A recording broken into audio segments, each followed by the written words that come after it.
essa é uma forma de inferiorização, sim. Ah, obrigada. É o Ícaro, né? Deve ser.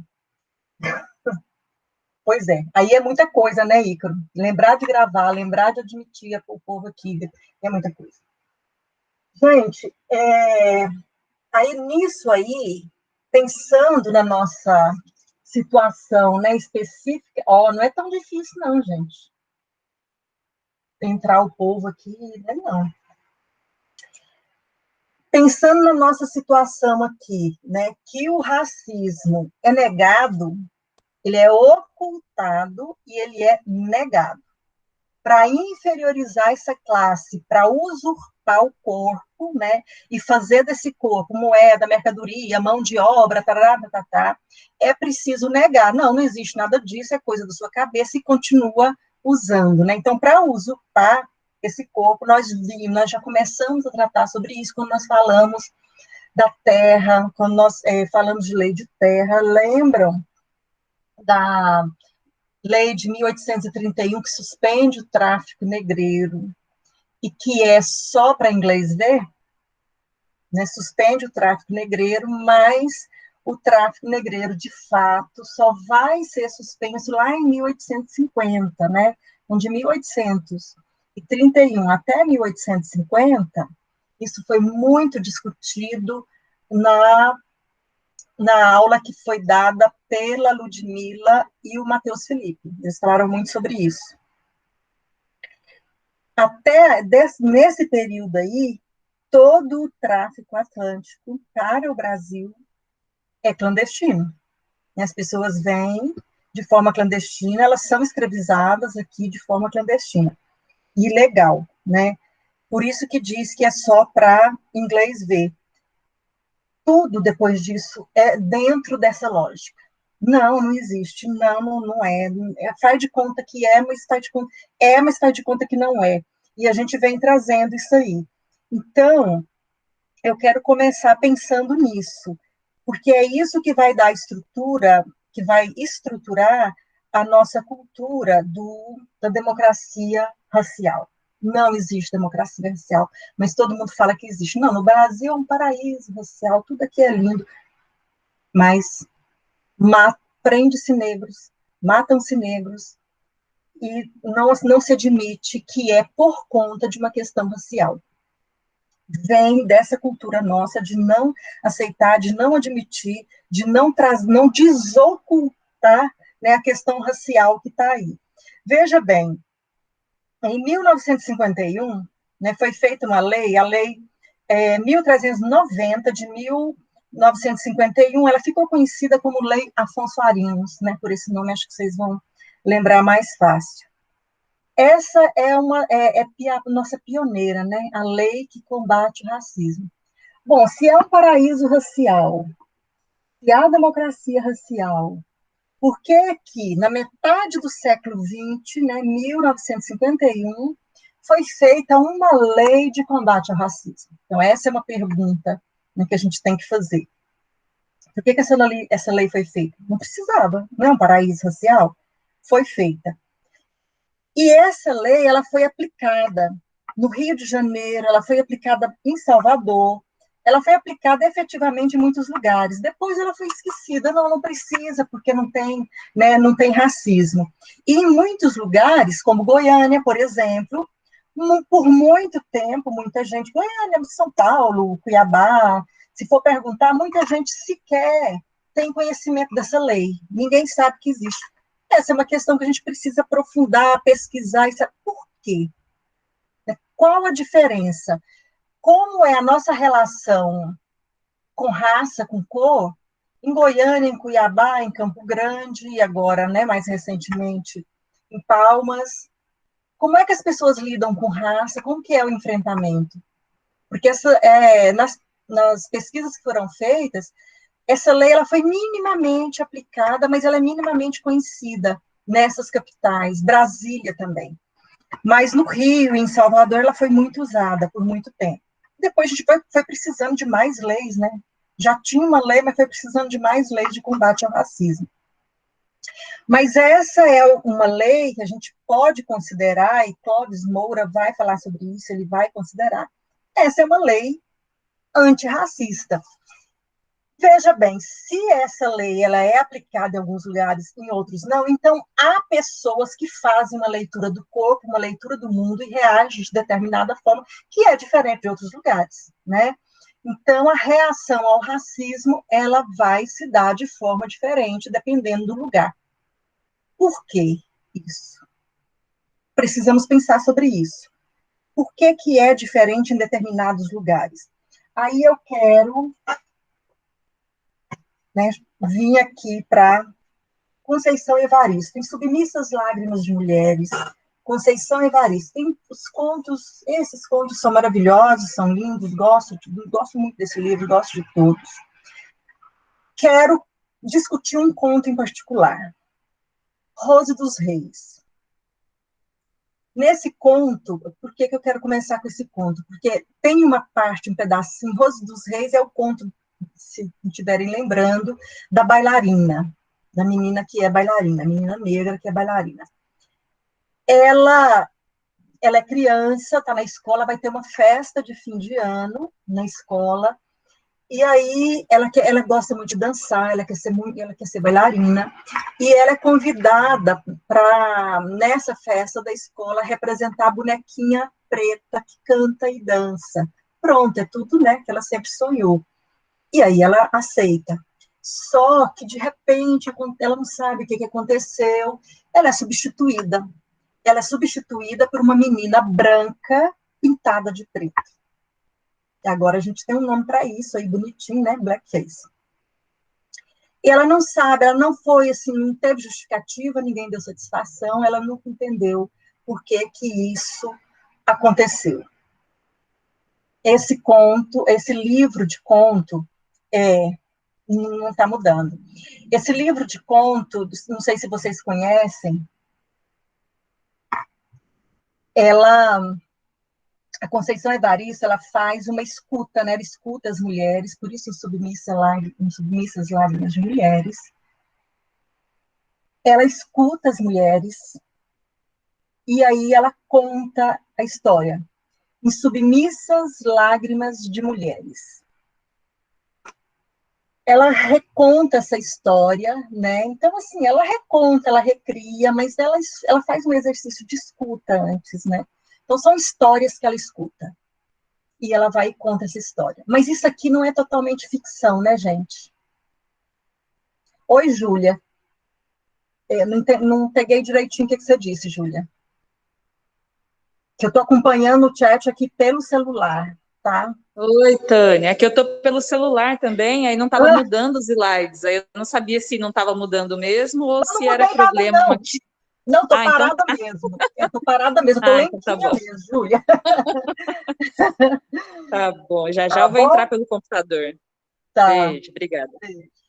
Então, gente, isso não é ficção, uma história que aconteceu e a gente sabe que acontece. Aí, para provar para vocês que não é ficção, eu busquei uma coisa eu me lembrei de um livrinho maravilhoso, antiguinho, velhinho que eu tenho aqui, maravilhoso, cadê ele?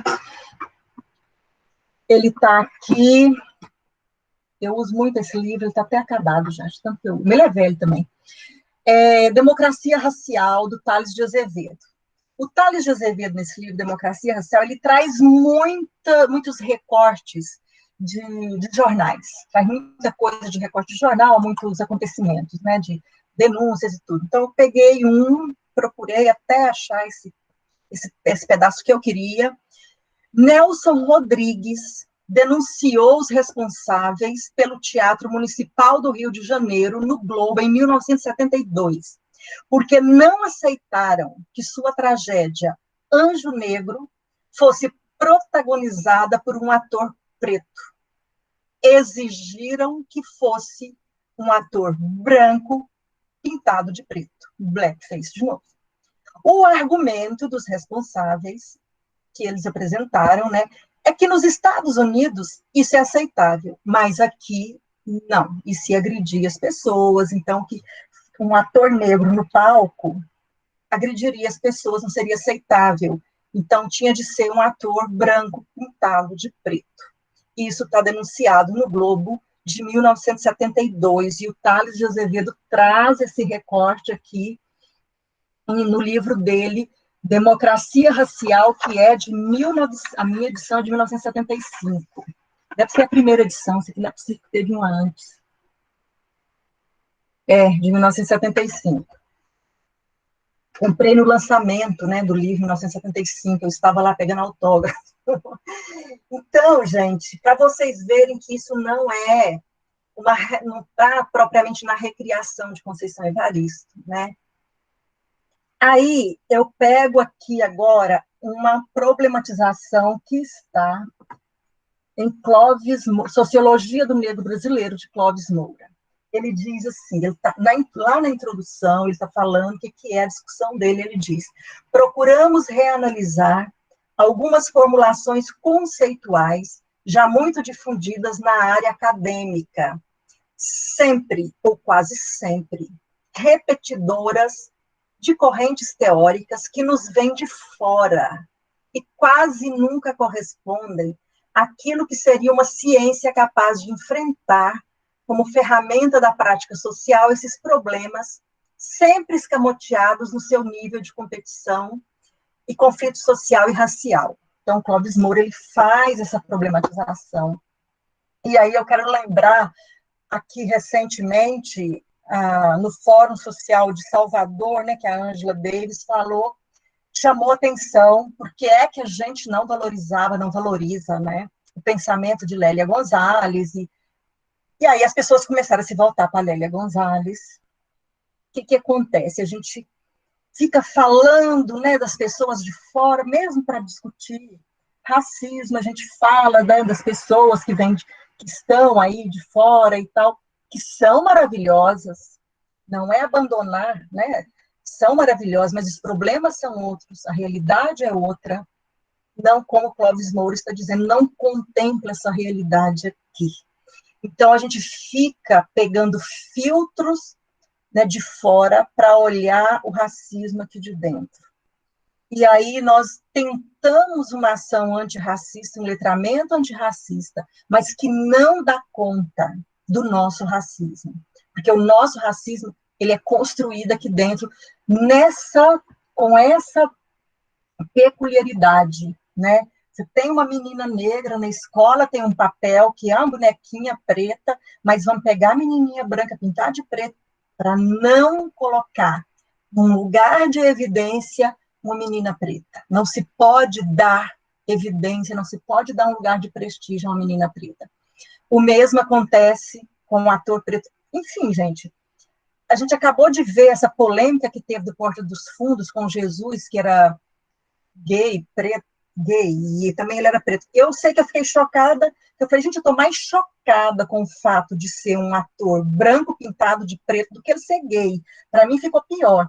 Então, assim, eu não sei o que é pior no negócio Eu acho que os evangélicos parece que ficaram chocados porque o Jesus era gay. Eu falei, não, é estranho de Jesus ser gay, e sei lá, Jesus não é anjo, o anjo não tem sexo, não é isso? Então, tem uma coisa incoerente aí. Mas a questão é que o ator que fez o Jesus gay era um ator branco, era um blackface, né? Eu falei, a essa altura, a gente virando aqui, né, para 2020, eu acho que isso me chamou mais atenção.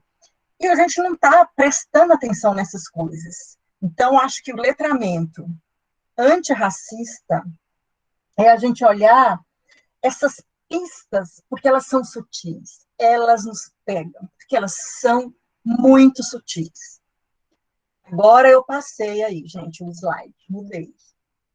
Vamos ver aí se mudou. Vou para os referenciais. A problematização é essa, né? Por que é que a gente não percebe? As pistas são sutis, porque elas são naturalizadas, ela vem aí no curso da nossa história, ela está incrustada em tudo, né? Até uma folha de uma árvore que a gente vê parece que está naturalizada, racializada, naturalizada, e a gente não percebe. Tem um modo de ver, né, as coisas que nos cegam. Essas coisas estão aí para nos cegar.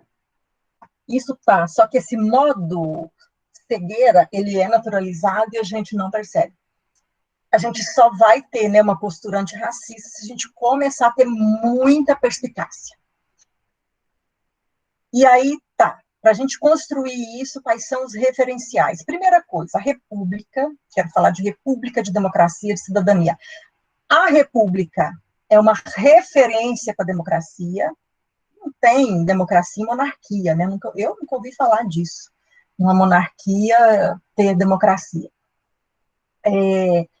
Então, a república ela é uma referência para a democracia. A gente precisa da república, da res pública, né, para a democracia, e a gente precisa da república para a construção de uma cidadania, mas a gente precisa de democracia para a construção de cidadania. Enfim, o que é democracia? Então, volto nisso. O que é democracia? O que é cidadania? Quem é que tem direito à cidadania? Aí a gente precisa de um entendimento de democracia como a construção de um espaço de compartilhamento de uma ética que seja plena e ampla. Porque eu já falei no começo, né, em Atenas havia democracia, mas era uma democracia seletiva, restritiva, tanto que quem questionou, né, a limitação da democracia ateniense foi perseguido, foi morto, teve que ser exilado. Então, mas era democracia, não dá para negar, né? Era democracia. Cidadania, se a gente pegar a Constituição de 1824, né, quem é cidadã, quem é cidadão em 1824? Uma pequena parcela, né, no Brasil. E aí a gente vem trazendo. Bom, a construção da cidadania mais democrática que a gente vai ter é na Constituição, não tem jeito, né, de 1988. Por mais que essa Constituição tenha problemas, gente, essa Constituição, ela é uma Constituição cidadã, ela é uma Constituição democrática. Quando as pessoas dizem que estão defendendo a democracia, nesse momento de crise que a gente vive, elas estão defendendo o quê? Uma democracia racializada ou uma democracia antirracista? Uma cidadania racializada ou uma cidadania antirracista? Ou, pelo menos, uma cidadania que não seja racializada, porque são coisas diferentes, a gente vai ver. Mudei de novo o slide. Continuando nos referenciais. A democracia brasileira, ela tem uma particularidade que é muito específica do Brasil. Se forem olhar as democracias em volta, mesmo na América Latina, a nossa democracia ela tem uma especificidade. Ela é uma democracia representativa, né, a gente sabe disso, mas essa democracia, ela é uma democracia de propositura de políticas públicas. Isso é muito interessante. Então, quando a gente diz que está brigando por essa democracia, que está defendendo essa democracia, a gente precisa defender mesmo, sabendo o que está fazendo. Porque ela é uma democracia de propositura de políticas públicas, para o que nos interessa. São muitas políticas públicas. A gente pode pensar na saúde, na segurança pública, assim, é um leque, né? Mas para o que nos interessa, senão a gente, né, não vai para lugar nenhum. Políticas públicas para a educação, políticas públicas para a linguagem. Isso é o que nos interessa aqui. Então, pensando em racismo, antirracismo, agora, educação escolar, né, e políticas linguísticas. Então, essa democracia, vamos pensar lá na Constituição, a gente ainda tem, como eu disse, uma Constituição limitada. Se ela é uma Constituição limitada porque ela é seletiva, a gente tem ainda uma democracia com problemas, né, de inclusão. Mas pensemos, o Congresso Nacional. O Congresso Nacional ainda tem predominantemente herdeiras e herdeiros do trono, né? É o povo ainda lá da monarquia. Nós temos um problema de identidade aí. A democracia, a república é construída ela é proclamada com um golpe, né?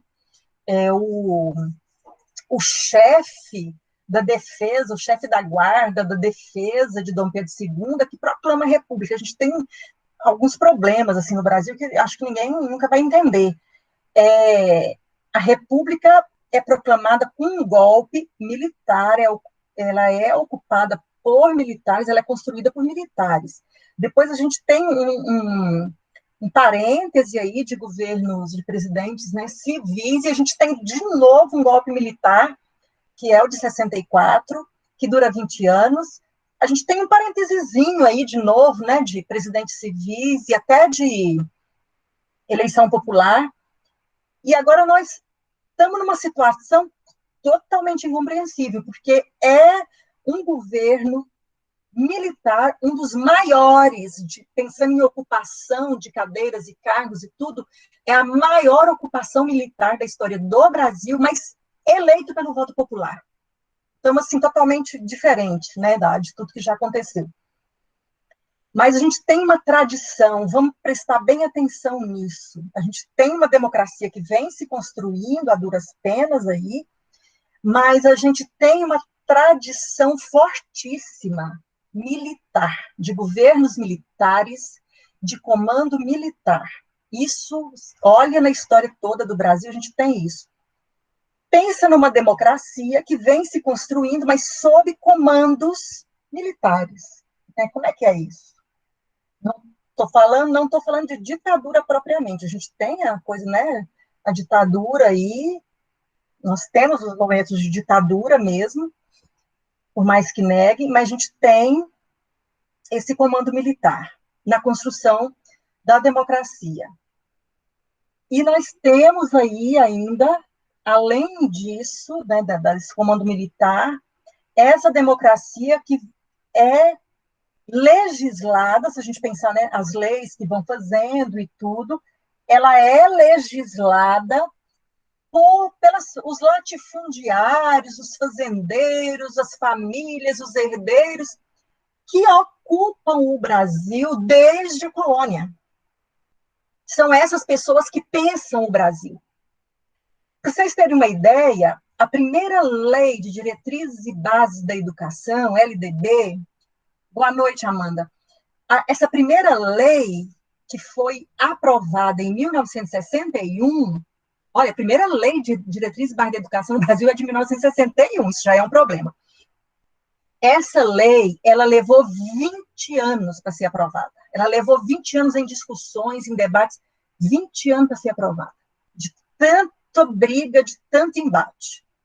Porque a gente tem isso aí, esse povo que não quer largar o osso. A democracia, ela vem se construindo assim, nesse embate, nessa briga, nessa confusão. Por quê? Por que eu estou citando a LDB? Porque a LDB, ela é uma lei de propositura de política pública, uma política pública para a educação, né? Educação escolar. É essa LDB que vai dizer quem pode e quem não pode ir para a escola. Vocês se lembram, na aula passada, a professora Nalu dizendo, né, da proibição mesmo de indígenas e pessoas negras de irem para a escola pública. Não podia, né? Não ia. Há diferentes formas de proibir, né, gente? As pessoas de irem para a escola. Você proíbe, não pode ir, você tem uma lei ali, né? A resolução que proíbe, não pode ir, depois, como a LDB de 1961, todos têm direito de ir para a escola, mas aí tem os bloqueios, né? Há bloqueios, o Clóvis Moura discute muito essa questão da educação dos negros no Brasil, e ele fala em bloqueios. Há os bloqueios, taxa escolar, uniforme, uma série de coisas. Esses bloqueios não impedem a população de frequentar a escola. Esses bloqueios a gente tem até hoje. Então, vamos pensar nisso. E política linguística? A política linguística é uma forte barreira, um forte bloqueio. Que língua é falada no território e que língua é reconhecida como língua no território? São duas coisas distintas. Então, a Constituição de 1988 reza: a língua portuguesa é o idioma da nação brasileira. Ponto final. Aí a gente não avançou um milímetro, nós estamos lá no Marquês de Pombal, em 1757. Né? Em 2002, nós temos a lei da Libras, né, que já foi bastante discutida, bastante não, um pouco, discutida aí, que diz que reconhece, né, reconhece a Libras como a primeira língua da comunidade surda. Na mesma lei, no mesmo texto, no mesmo documento, diz que o surdo tem que escrever em português. Quer dizer, é um documento que obriga o surdo a ser bilíngue. Querendo ou não, a pessoa surda ela não tem escolha, ela não pode escolher se ela quer ser bilíngue ou não, ela é obrigada a ser bilíngue. Então, essa é uma lei problemática, né? Isso é política linguística, disso que eu estou falando. A língua portuguesa é também a disciplina do currículo escolar. E aí, que língua é essa? Em que base ela é ensinada? De que forma ela é ensinada? É uma barreira. Essa língua ensinada na escola, no currículo escolar, ela é completamente racializada. A língua portuguesa como currículo escolar, como disciplina do currículo escolar, ela é um projeto de embranquecimento. O currículo da escola é um projeto de embranquecimento. Tá, então, políticas públicas, políticas educacionais, políticas linguísticas, esses referenciais aqui compõem um projeto de embranquecimento da nação, tá? Aí você tem evasão escolar altíssima, você tem fracasso escolar altíssimo, mas a responsabilidade é do indivíduo e não da instituição e não do sistema do Estado. Fica no indivíduo. Esse aluno não quer nada, esse aluno não tem interesse, esse aluno é um fracassado. Esse aluno vai carregando esse peso do fracasso. Aí o projeto vai dando certo, né? O projeto vai dando certo, ele vai se excluindo, ele não é excluído, ele vai se excluindo. Vai dando certo, o discurso vai sendo esse, a escola pública vai sendo massacrada, vai se constituindo um discurso em torno da escola pública como um lugar do fracasso, um lugar, assim, é dinheiro jogado fora, põe dinheiro na escola pública para nada, porque é jogado fora, professor não presta, aluno não presta, pai de aluno não presta, é o lugar do não presta, é a escola pública. Vai dando tudo certo, com isso vai reforçando a necessidade da privatização do privado, da escola privada. A escola privada é que é boa. Neoliberalismo, assim, né, pulsante. Isso é um projeto que vai se construindo, né? Então, políticas públicas não é isso, né, gente? Políticas públicas é fundamentar a construção de uma nação que inclua as pessoas, que dê possibilidade a todas as pessoas, desde a família. Esse corpo subalternizado pela colonialidade, ele tem o direito, primeiro, de ter uma estrutura para se desenvolver bem fisicamente. Isso inclui uma boa alimentação, uma boa assistência à saúde e uma boa assistência psicológica. Uma boa assistência psicológica não é ir no psicólogo, não é isso não. Uma boa assistência psicológica é ele se sentir respeitado ao ponto de ter a sua autoestima forte, positiva. É ele se reconhecer como uma pessoa válida, com valor. Mas o que acontece? É uma pessoa que não é respeitada, que não é amada, que não tem vínculo afetivo com nada, não tem referencial de nada. Está completamente desestruturada do ponto de vista psicológico. Essa pessoa vai para a escola. Sim, Humberto, é exatamente isso. Essa pessoa vai para a escola. Ela chega na escola, e aí, gente, eu vou passar para vocês, vou falar um pouco disso na próxima aula, e vou passar para vocês, isso é resultado de pesquisa. Na escola, a professora, o professor, tem menos paciência com o estudante negro, com a menina negra, do que com o branco. Se irrita, mas assim, é porque a professora, ela interpreta as atitudes, as reações da criança negra como ruim. E assim, sumariamente, interpreta como ruim. E isso vai seguindo, né? Então, o adolescente negro, ele calado é errado. O adulto negro vai seguindo ele pela vida, entende? Então, ele não é respeitado na integridade psicológica dele. Não tem autoestima, a autoestima dele é baixa, ele não é valorizado, e o fracasso dele já está construído no útero. Isso quando nasce, né? Já está construído no útero. Ele é mal alimentado, ele é mal assistido, não tem assistência de saúde, e por aí vai. Chega na escola, a epistemologia, agora vamos falar de conhecimento, a epistemologia lá é uma, a epistemologia dele é outra, há um desencontro. E ele reage. A reação dele é interpretada. Aí é isso que a pesquisa vai mostrar. A reação dele é mal interpretada. Acaba sendo hostilizado, é isso, Gisele. Ele é hostilizado porque ele nem deveria estar ali. Então, ele já é hostilizado previamente, entende? Ele não deveria estar ali. É uma pessoa que não era para estar ali. Por que que está? Né? Por que que está ali se não devia estar? Então, qualquer coisa que ele fizer já é pretexto, já é munição para o professor, a professora, o coordenador lá, o diretor, sei lá quem, todo mundo, né? E até os coleguinhas. E assim, gente, e o tanto de bullying? Né? E o tanto de bullying, tanto de apelidinho, tanto de coisa. Vai juntando tudo isso. E o menino, ele está desnutrido, ele tá mal alimentado, ele está mal dormido. Então, é uma série de coisas.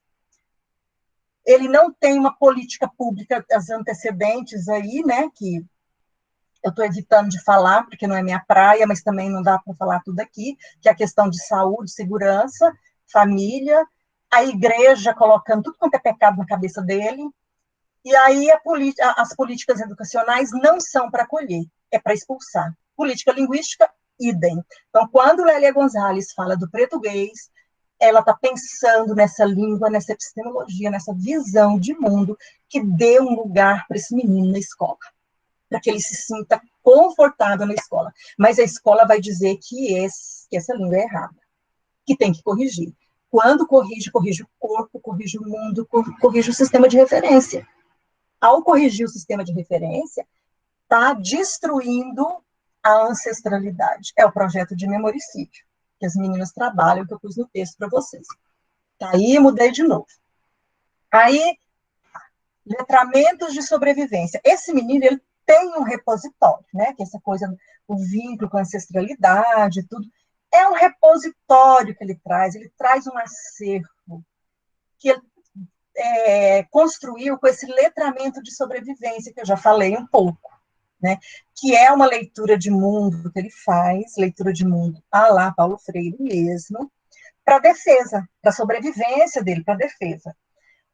O que a gente lê, né, nesse letramento de sobrevivência? O que a gente lê para sobreviver? Eu falei sobre as comidas no mato, né, que a gente não come determinadas coisas, por isso que a gente não morre comendo no mato. E eu falo com propriedade, que eu fui uma menina de mato mesmo, de andar no mato e comer tudo quanto é coisa, essas frutinhas do céu, mas nunca comi nada que fizesse mal. E os bichos, né? Quais são os bichos peçonhentos, de que bicho a gente tem que correr, não mexer com determinados animais, de que jeito mexer com o animal, de que jeito mexer com o outro, não falar com estranho, tem essa coisa também, né? Como é que a gente aprende a ler isso? A gente aprende a ler no dia a dia. É óbvio que tem sempre aquele momento do ensinamento, né? De dizer as coisas, de chamar atenção. E quando a gente machuca, né, vem aquela coisa o falatório, né, uma hora falando na cabeça porque que machucou. Então, é a escola da vida, né, gente, a leitura de mundo, que o Paulo Freire tanto fala. De onde que o Paulo Freire tirou isso? Da vida, né, foi lendo. Na importância do ato de ler, tem uma parte linda lá que ele fala de quando ele está no quintal, lá na casa dele no Recife, onde ele foi criado, né, onde ele passou a infância. E aí ele, debaixo das árvores, ele vai falar das árvores, dos passarinhos, ele faz uma descrição maravilhosa, e ele está interpretando isso como leitura, é isso que ele chama de leitura de mundo. E o que ele levou disso para a vida, e o que é que ele fez disso na vida. Isso é o que a gente vai chamar de pistas de entendimento. Porque essas pistas proporcionam um entendimento sobre o mundo que a gente vai levar para as outras coisas.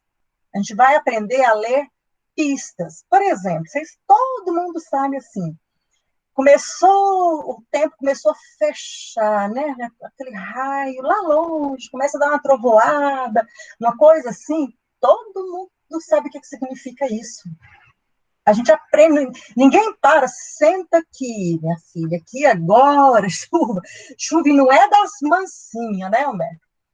Senta aqui que agora eu vou te contar, vou te mostrar. Ó, você tá vendo esse céu escuro? Agora, olha aquele pontinho assim, aquilo é relâmpago. Agora, escuta esse barulho. Quando isso acontece junto, é porque vai cair aquela aguinha do céu, aquela aguinha chama chuva, e quando cai pedrinha junto de gelo, essa pedrinha chama grana. Ninguém para falar isso pra gente. Para mim, ninguém nunca falou isso, não. Ninguém nunca falou isso, não. Ninguém parou para me ensinar isso. Eu fui aprendendo, fui entendendo. É isso que é pista de entendimento. A gente vai entendendo. E a enxurrada, né? Dependendo da força da enxurrada, você não vai entrar nela, você entende que não pode entrar. Dependendo, você entra, deita, toma banho, enrola, chega em casa, leva a surra. Mas, dependendo da força da enxurrada, você não vai entrar na enxurrada. A mesma coisa é o rio, o córrego. A gente vai aprendendo, né? E na cidade, quais são as pistas de entendimento para lidar na cidade? Você entra num beco escuro de noite, estando sozinha? Sozinha? Você vai entrar? Pensa bem. Você estuda de noite, você vai voltar para casa a pé de noite. Como é que é essa volta para casa a pé de noite? Você trabalha de manhã, você vai sair cedinho de casa, vai pegar o ônibus, você vai aprendendo a lidar com esse trajeto para casa, de ônibus, no próprio ônibus, dentro do ônibus, você vai aprendendo a lidar também com as situações dentro do ônibus. Isso é pista de entendimento. Por que é que quando chega na escola, aí tem os conteúdos da escola, tem o texto, aí muda tudo. Por que muda tudo? Vamos pensar. Por que a escola desmonta isso aqui tudinho e muda tudo? Muda tudo para todo mundo ou muda tudo para algumas pessoas e para outras não? Vamos pensar sobre isso.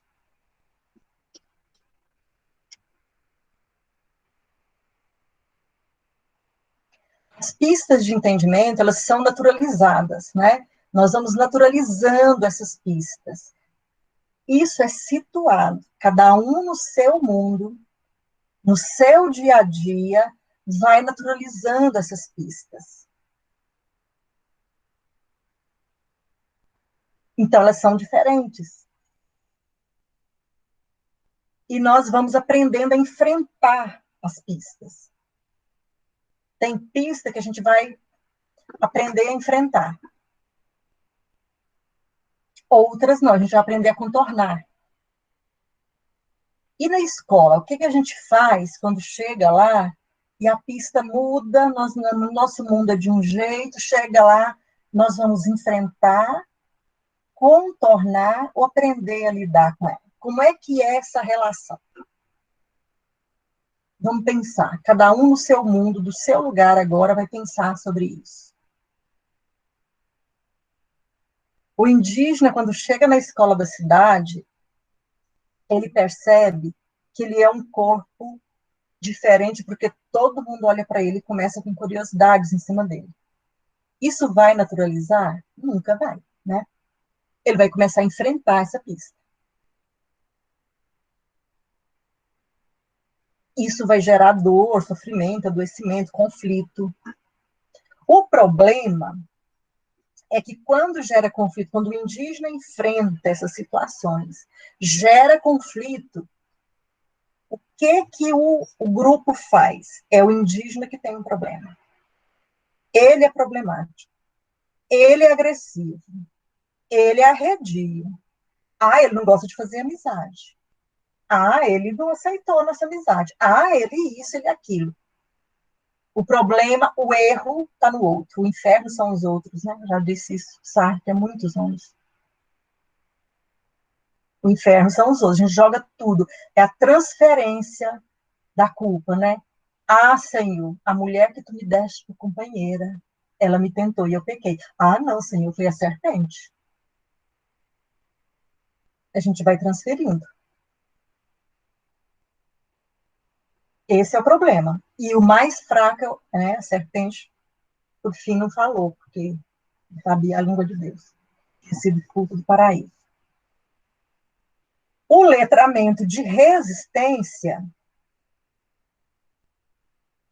a questão do letramento de sobrevivência ficou tranquila? Alguém quer falar alguma coisa sobre isso, antes da gente passar para a resistência, que já foi bastante discutida? Vocês querem comentar sobre a sobrevivência?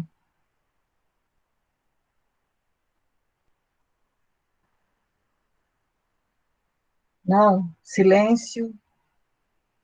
Silêncio quer dizer assim, não.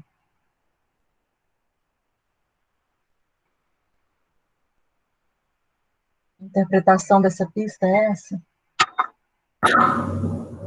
Eu estava pensando aqui, Tânia, enquanto você falava, o quanto, ao nosso modo, cada um aprende a sobreviver nas culturas que está inserido. Você falava das meninas, mas eu fiquei olhando para o povo gay, né? A gente aprende a se defender das violências, principalmente quando a gente mora no interior. Então, eu sou de uma cidade de 3 mil habitantes. Ninguém nunca me ensinou e eu me irritava. Quando você fazia aquelas pausas para a gente pensar, eu fiquei tentando imaginar se algum dia minha mãe sentou comigo e me disse assim, ó, o que era ser um corpo gay ou quais eram os perigos que isso me oferecia. E aí eu descobri que ela nunca falou, mas eu me recordo que desde criança, quando eu ia à padaria comprar pão, eu sentia um medo horrível de entrar na padaria quando tinha muita gente. E aí eu fui lembrando disso e fui observando que às vezes eu esperava as pessoas saírem da padaria para entrar. Porque a padaria local foi onde eu sofri a minha primeira experiência de homofobia. Então eu aprendi a me defender, esperando que os outros saíssem, para que eu não tivesse aquilo de novo. E eu nunca tinha parado para pensar nisso, eu só parei agora por causa dessa reflexão dessas questões, né? Foi uma estratégia, né, Humberto? Uma estratégia. O povo de terreiro também, né, se a gente for pensar, o povo de terreiro, há quanto tempo resiste, né? E é traçando estratégia, sim.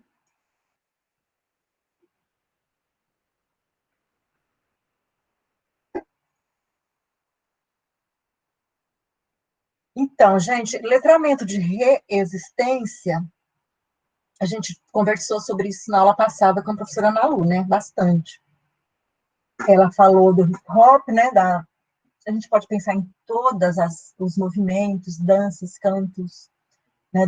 Das ruas, das periferias, mas há outras formas também. O letramento de reexistência traz à existência, né? Os corpos que são relegados. Ah, Lude, obrigada. Vamos ver agorinha. Uhum, quero sim. Obrigada. Ele traz a resistência nesses corpos. A existência é uma questão política, não é uma questão física, né? A pessoa pode estar viva fisicamente, mas relegada à não existência, que é uma questão política. Quem não, por exemplo, os povos que ficam, né, isolados, porque não falam a língua, ninguém quer falar a língua deles, eles não falam a língua portuguesa, e ficam ali isolados, sem compreensão nenhuma, eles estão sem uma existência política.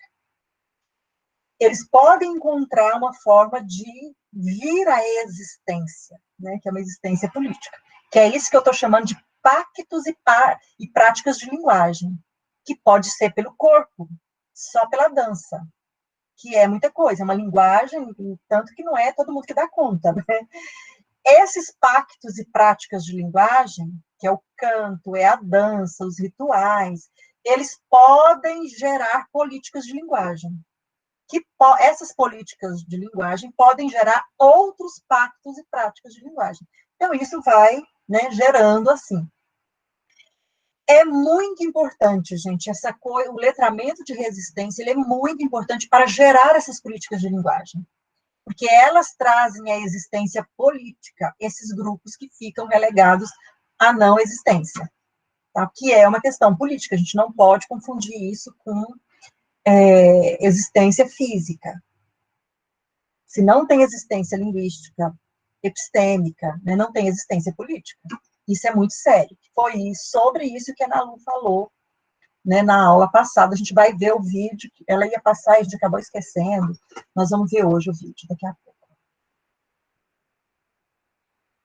E aí nós podemos chegar, isso é assim, o extremo, né, do ideal, que a gente mais busca, é isso aqui, ó, letramento de afirmação de existência. Então, nós tivemos, por exemplo, nós estamos aí, né, desde a virada para os anos 2000, com as políticas de ações afirmativas. E aí o ingresso por sistema de cotas nas universidades. Essas pessoas estão entrando na universidade, a nossa luta é para que a universidade se reveja, né, se repense, que tenha outras políticas linguísticas, epistêmicas, pedagógicas, para que essas pessoas consigam fazer uma trajetória menos sofrida dentro da universidade, que seja mais justa, né, na universidade. Então, nesse momento, já são 20 anos praticamente desde o primeiro ingresso, né, o primeiro sistema de cotas, as políticas de permanência, essas são terríveis, viu, Júlia? Essa é uma briga terrível.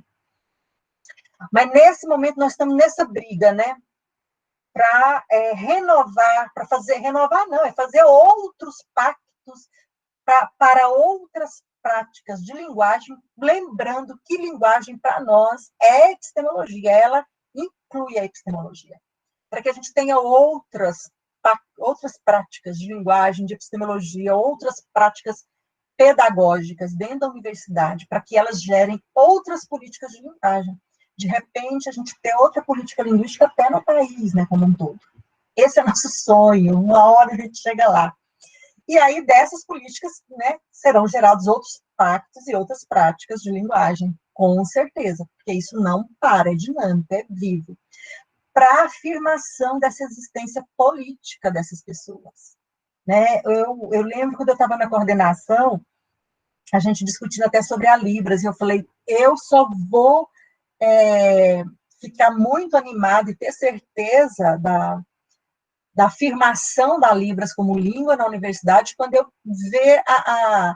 vir a Libras por aí nas instâncias de administração. A gente ainda não está vendo, e até agora isso não aconteceu.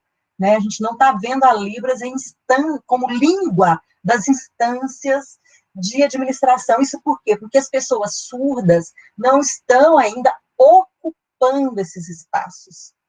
A UFG é uma universidade em Goiânia. Goiânia está em Goiás, né, no centro-oeste.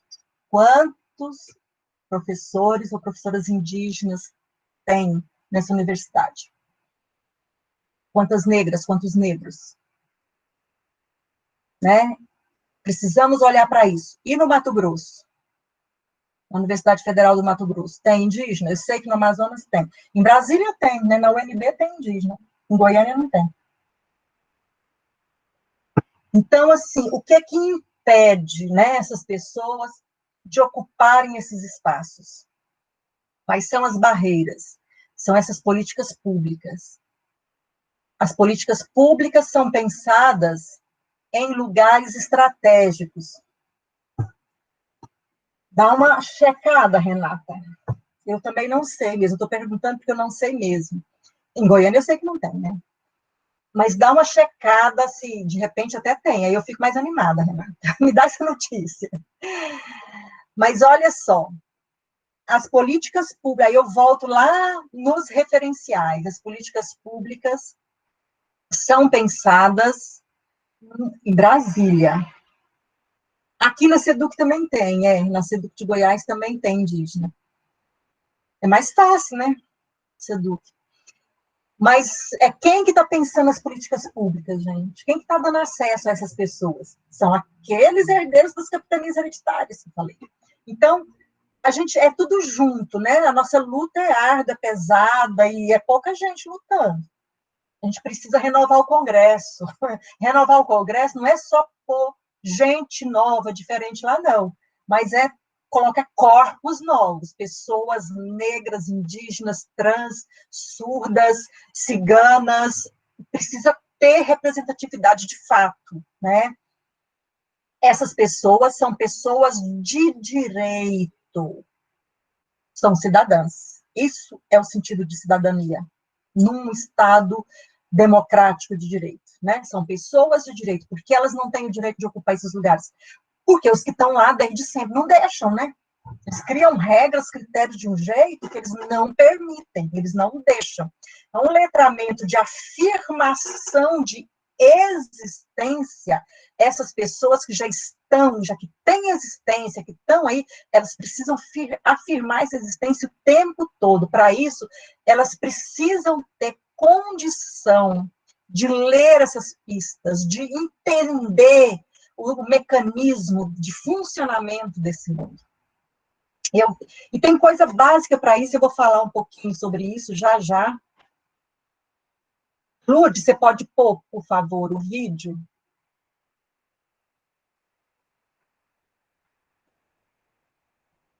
O Ícaro? Tá, obrigada.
Ícaro, eu acredito que antes de compartilhar, você precisa marcar lá no Meet, compartilhar o som também.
Eu tenho algo a dizer e explicar pra você, mas não garanto, porém, que engraçado eu serei dessa vez. Para os manos daqui, para os manos de lá. Se você se considera um negro, pra negro será. Mano, sente na rua, não te deixando na sua entre matando pedidas. Dos assistas fadados de cérebro apropriado, não te deixam em paz. Todos os seres com medo generalizam demais. Divididos negros são todos iguais. Você concorda? Se acomoda então, não se incomoda em ver. Mesmo sabendo que é foda, prefere não se envolver. Finge não ser você. E eu pergunto por que você prefere da luta se esconder. Não quero ser um Mandela, apenas dar um exemplo. Não sei se você me entende, mas eu lamento te. Irmãos convivam com isso naturalmente. Não proponho ódio, porém acho incrível que o nosso conformismo já esteja nesse nível. Mas somos nós, resistentes, nunca iguais. Dinamicamente manter nossa honra viva, sabedoria de rua. O rap mais expressiva, ó só. A juventude negra agora tem a voz ativa.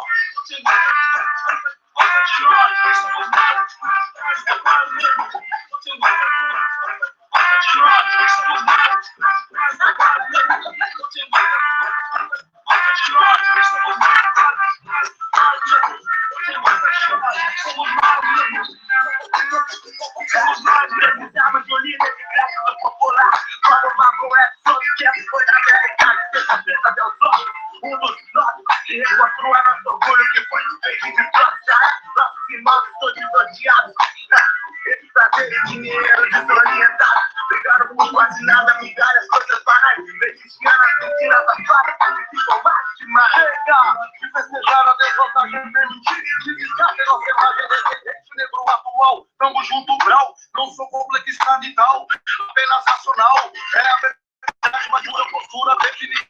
Juventude negra, agora performa ativa.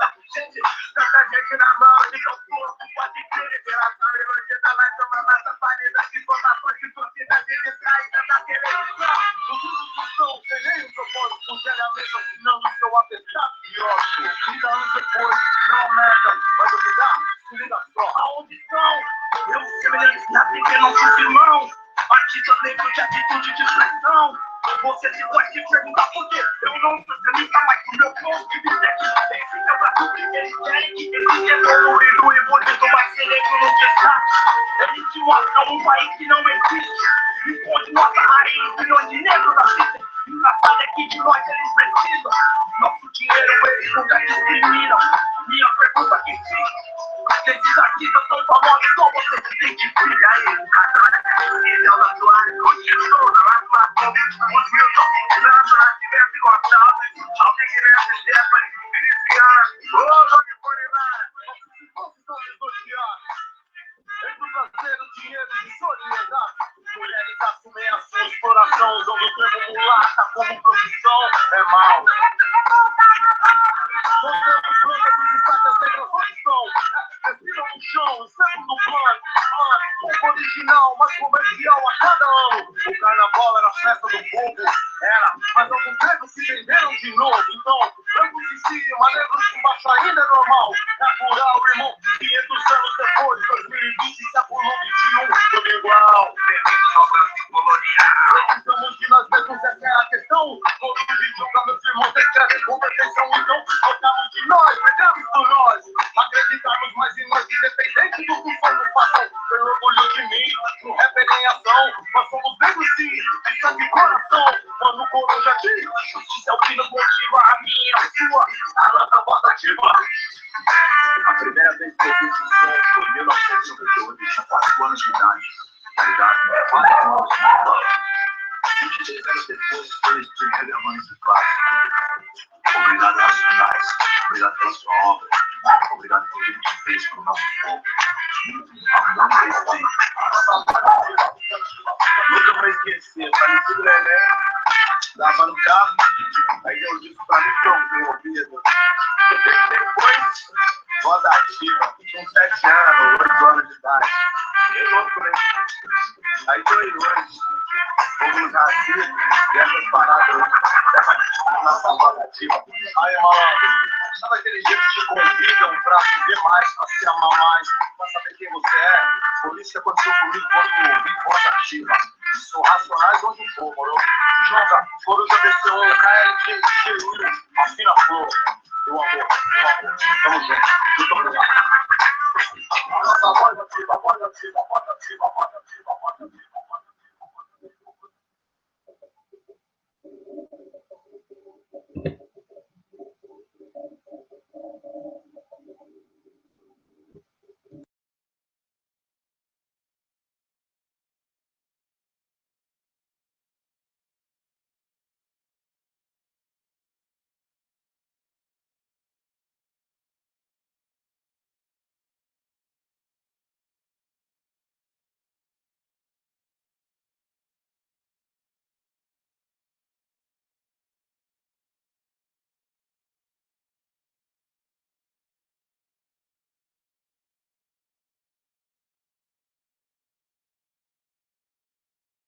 E aí, gente? Que silêncio foi esse?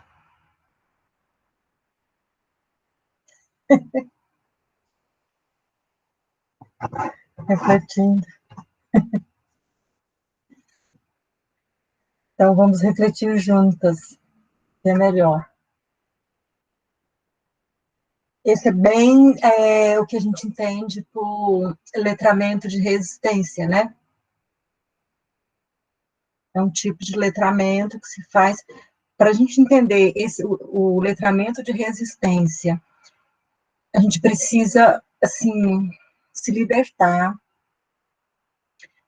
da ideia, aquilo que eu comecei a falar na outra aula, tem que se libertar e desvincular letramento de escrita, principalmente de escrita alfabética, que seria um letramento que se faz com o corpo, todinho, né, com expressão corporal, com tudo.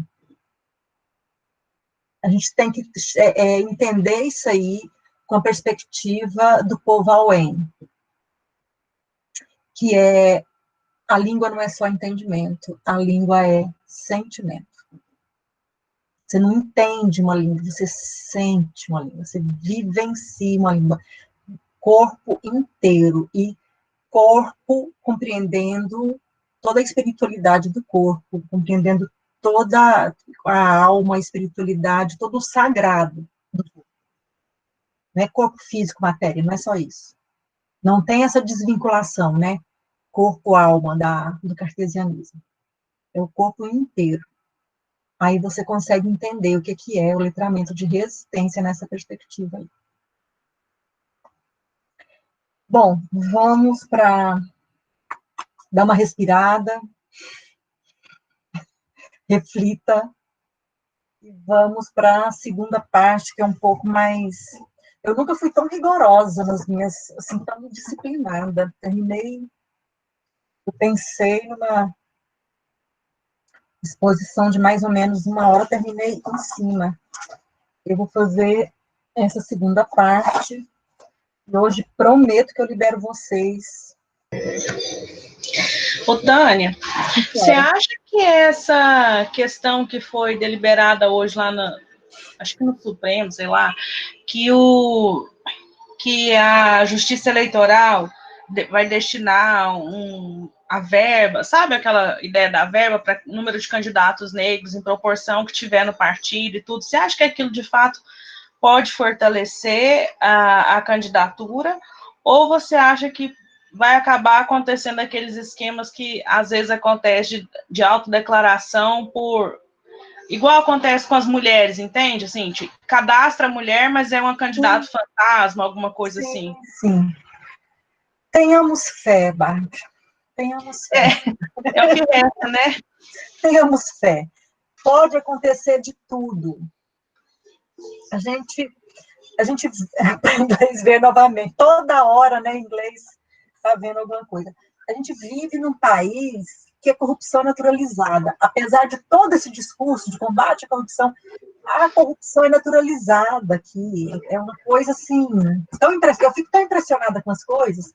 Mas, assim, você tem a impressão que o movimento negro, os movimentos sociais que tratam sobre as questões negras são mais fortes do que, por exemplo, os das mulheres?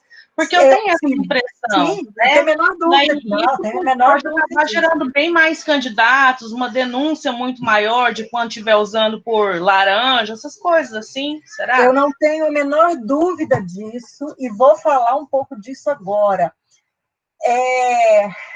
O movimento negro é combativo e tudo, concordo com você. Mas a gente tem um Sérgio Camargo, um Fernando Holliday, que é para dizer assim, não é impossível. Não, não é. Não é impossível, não. Agora, o que que acontece? As pessoas negras, elas se agrupam, né? Elas vão se agrupar em determinados partidos. E os partidos, a gente precisa entender uma coisa é ser conservador, outra coisa é ser conservador reacionário. Há uma diferença, não sei se vocês conseguem, há uma diferença grande. Por exemplo, Fernando Henrique Cardoso é um político extremamente conservador. Mas Fernando Henrique Cardoso não é um conservador reacionário. Entende? Há uma diferença entre o conservador e o conservador reacionário. Essa É meio coisa que que um faz. conservador ético. Eu não diria que sim, em algumas coisas ele é ético, em outras eu não diria que sim. Mas ele não chega a ser reacionário como essa pessoa que está aí na presidência da República, né? Que é conservador, mas é extremamente reacionário. E há outros políticos que são da ala de direita, que são conservadores, mas não são reacionários. Há políticos na esquerda que são conservadores. E há políticos na esquerda que são conservadores e reacionários. Entende? Então, assim, a gente vive num emaranhado muito complicado de entender. O Brasil não é para qualquer um. Eu fui para um congresso de não sei de quê, não lembro mais o que é, em Bogotá, em 2017, e eu fui para o GT de Sociologia, eu gosto muito de ficar no meio desse povo da Sociologia, e eles estavam debatendo não é para amadores, eles estavam debatendo, eles tinham acabado de lançar um livro sobre democracia, estavam debatendo, eu até comprei o livro, trouxe, o livro é maravilhoso, e no livro eles falam daquelas manifestações de junho de 2013 no Brasil. Então eles falam assim, democracia, manifestações, não sei o quê, em tal lugar. Quando chegou no Brasil, assim, virou aquela coisa, ninguém conseguia discutir o Brasil. O povo não conseguia discutir o Brasil. O que era aquilo? Porque, assim, em 2017, as manifestações de 2013 já tinham sido cooptadas, já tinham virado o que virou, né? Já tinha virado aquela coisa. Eles não conseguiam. Alfal, obrigada. Alfal. E aí eles não conseguiam discutir o Brasil, entender, falar sobre o Brasil. Eles não conseguiam falar o que estava virando democracia no Brasil. E eu falei, gente, então não somos só nós que somos engolidos, né, pela confusão, porque a gente está no meio da confusão. Não é isso. Um grupo de sociólogos que discute a América Latina há não sei quantos anos, eles não estavam conseguindo discutir o Brasil. Eu falei, ai, que bom, que alívio. Então não somos só nós, né, que somos amadores, né, que não conseguimos discutir o Brasil. O Brasil realmente é uma coisa difícil de entender. E aí, quando a gente pensa assim que a independência, né, foi proclamada a independência do Brasil, aí ficou Dom Pedro I, aí Dom Pedro I fala, não vou ficar mais aqui não, porque eu quero ir lá assumir o reino de Portugal, eu estou precisando agora cuidar de Portugal, vou lá assumir o reino de Portugal. Nossa, que palhaçada é essa, né? A independência, é ele que está aqui no trono, o Brasil está independente de Portugal, é um português que está aqui no trono que fala, não quero ficar mais, que eu tenho que ir lá assumir agora o trono do que era o dono aqui. Entende? Assim, então, se a coisa começa assim, gente, a gente não vai entender isso aqui mesmo, não tem jeito, não. E aí, mas voltando nesse ponto, né, que a gente vai ter isso aí, esses partidos que vão. As pessoas negras não têm espaço em todos os lugares, nem todas as pessoas negras que querem espaço vão ter espaço em todo lugar. Então, esses partidos, o Jubim estava certo, esses partidos vão cooptar essas pessoas negras. E elas vão ficar ali, como é que é? Candidato fantasma, uma coisa assim, talvez, para pegar essa verba para o partido e elas não vão ter lugar lá também. Entende como que a coisa é triste, gente? É muito triste. Elas vão para lá porque elas não têm espaço, só que lá elas não vão ter espaço também. Elas são só uma forma de captação de dinheiro para esses partidos, que é o que vem acontecendo com as mulheres, né? As mulheres têm feito isso, têm servido para isso nos partidos. Elas vão, se candidatam nos partidos e ficam ali só para cumprir a cota, né, e nada. Bom, a gente precisa ocupar os espaços, a gente precisa de representação, mas dessa forma nós não vamos chegar a lugar nenhum. Então, nós precisamos, quando a gente fala de letramento antirracista, e eu acho que aí esse letramento antirracista ele serve para tudo, para todos os grupos subrepresentados. Uma coisa que a gente debate muito é isso, nós precisamos, antes de educar o branco, antes de educar o homem, a gente precisa educar também, né? O homem e o branco precisam. Mas antes disso, nós precisamos falar com os nossos, que eles precisam ter consciência. Quando nós falamos de um letramento antirracista, a gente está pensando, sobretudo, não adianta. Isso é triste, mas é isso.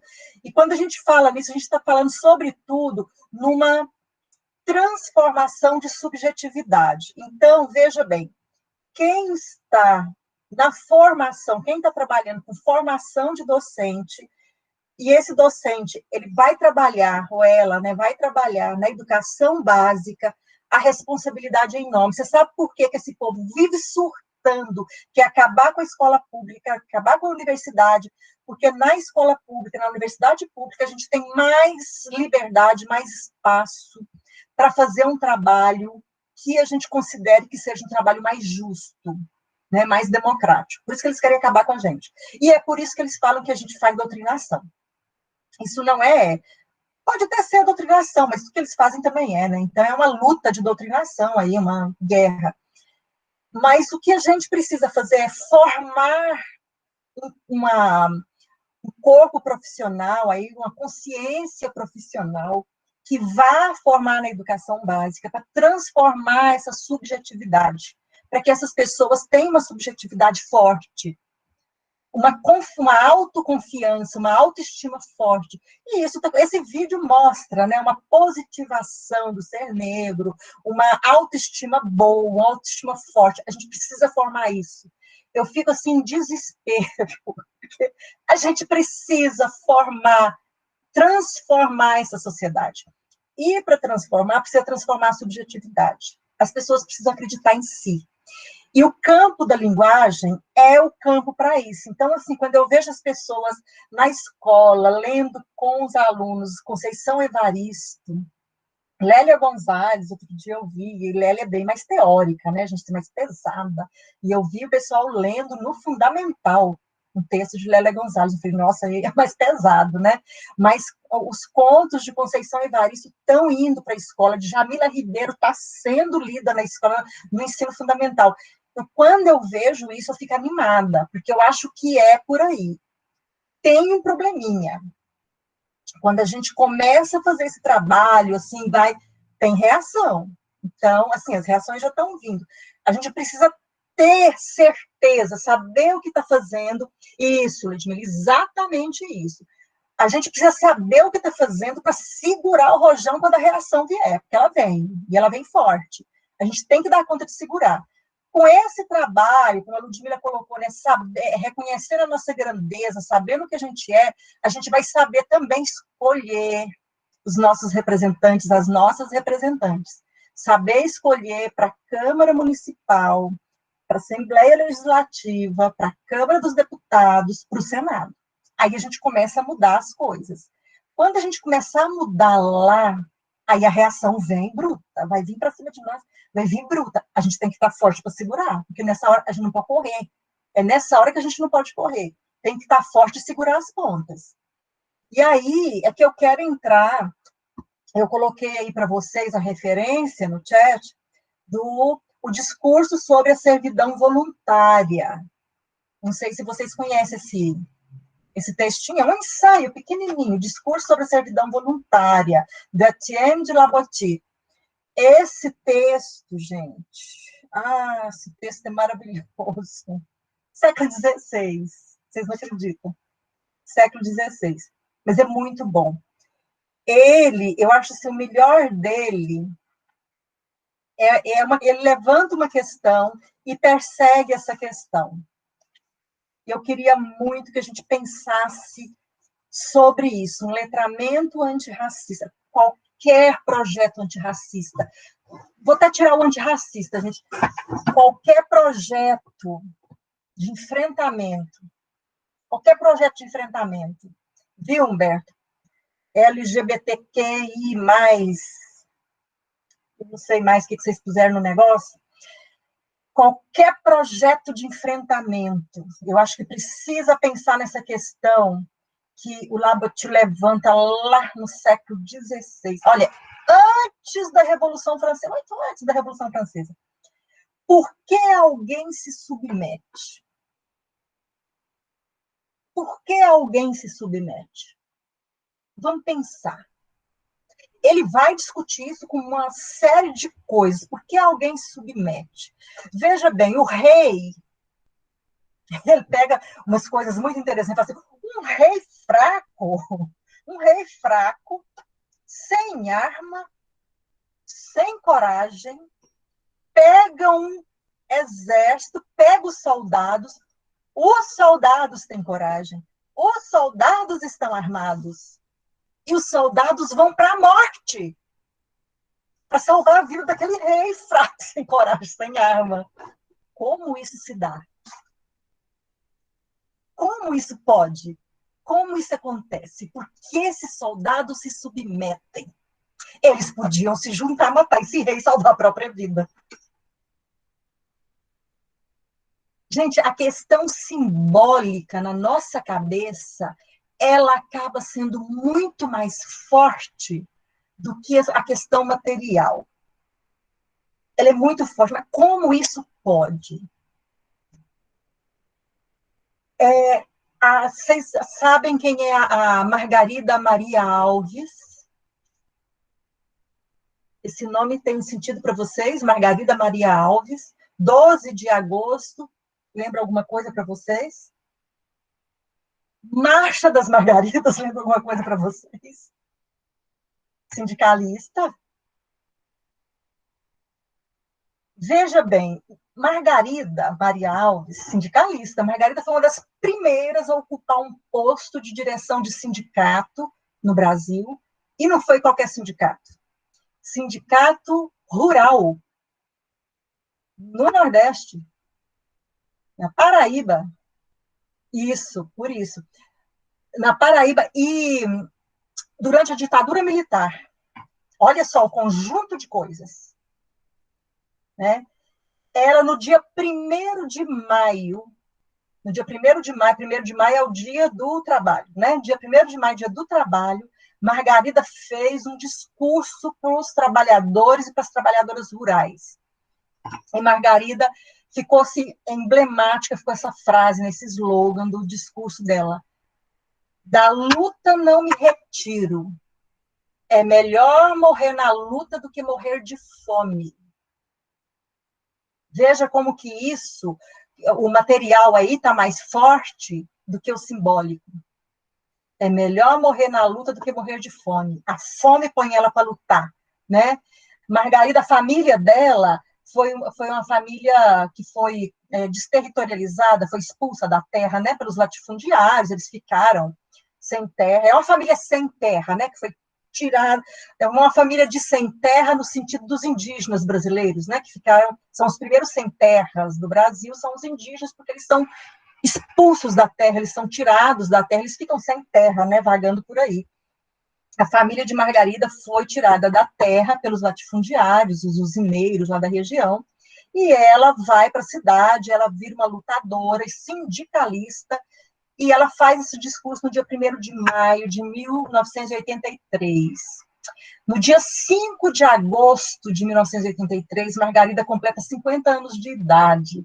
No dia 12 de agosto de 1983, ela é assassinada com tiros de carabina calibre 12 na cara.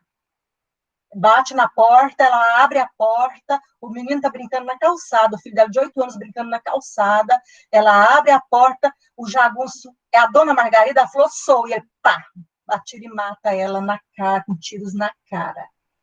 Então, Margarida é aí por isso surge a Marcha das Margaridas no dia 12 de agosto, desde o ano 2000, né, em 2000 para cá, começa a Marcha das Margaridas no dia 12 de agosto.